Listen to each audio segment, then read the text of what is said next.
مولانا رشید احمد صاحب گنگوہی نور اللہ مرقدہ دارالعلوم دیوبند کے قائم ہونے سے پہلے صحائے ستہ جو مولویت کے سال میں چھ کتابیں پڑھائی جاتی ہیں وہ اکیلے تنہا گنگوں میں رہ کر پڑھاتے تھے.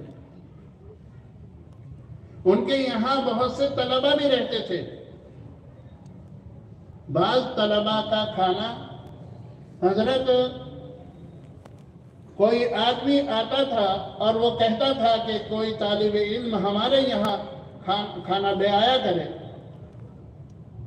اور ہمارے یہاں اس کا کھانا متعین کر دیا جائے.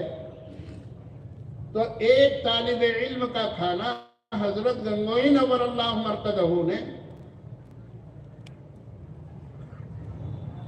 ان صاحب کے یہاں متعین کر دیا. وہ ان صاحب کے یہاں سے کھانا لاتا تھا اور کھا لیتا تھا. ایک روز حضرت گنگوہی نور اللہ مرقدہ اپنے گھر سے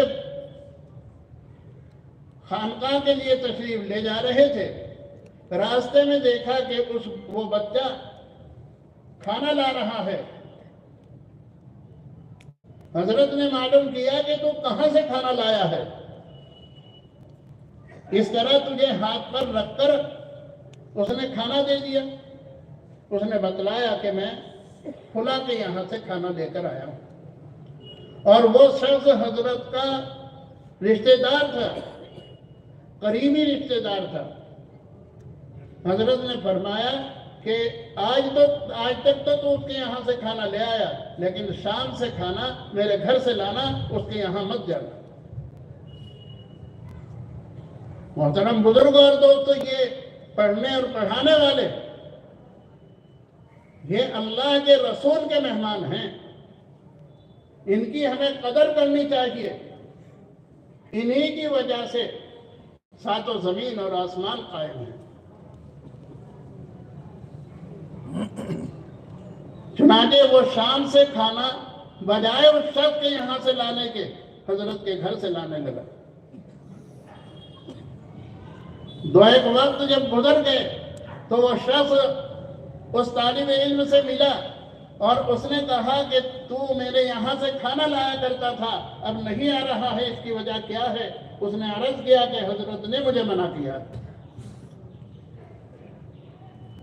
وہ حضرت کے پاس پہنچا, حضرت سے معلوم کیا کہ حضرت فلاں طالب علم میرے یہاں سے کھانا لاتا تھا, آپ نے اس کو منع کیا ہے؟ فرمایا ہاں, میں نے اس کو منع کیا.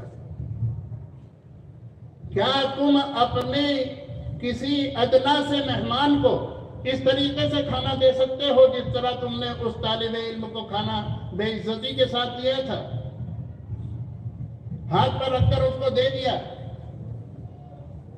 یاد رکھو, یہ تمہارے ٹکڑوں کے محتاج نہیں ہیں, یہ اللہ کے رسول کے مہمان ہیں.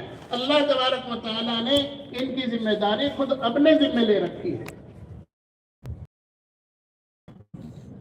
محترم بزرگ اور دوستو, یہ تو اللہ کا احسان ہے کہ ہم کسی طالب علم کا کوئی خرچ برداشت کر لیں یا ان کی کوئی تھوڑی بہت خدمت کر دیں, ورنہ یہ قیامت تک وہ چلتا رہے گا. انشاءاللہ کوئی اس کو بات بھی کرنے والا نہیں ہے.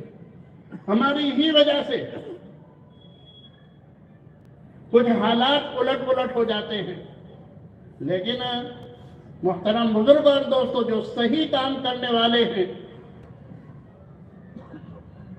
ان کے بارے میں یقین کے ساتھ کہا جا سکتا ہے کہ ان پر انشاءاللہ قیامت تک کوئی آنے والی نہیں ہے.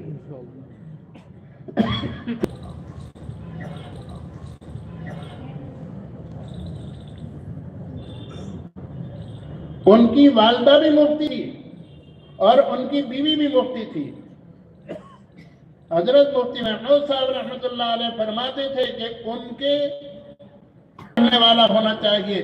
اسی سے اسے پتہ چلے گا کہ والدین کا کیا حق ہے, پڑوسیوں کا کیا حق ہے, بہنوں کا اور بھائیوں کا کیا حق ہے, رشتہ داروں کا اور اہل محلے کا کیا حق ہے. محترم بزرگ اور دوستو, میں یہ عرض کر رہا تھا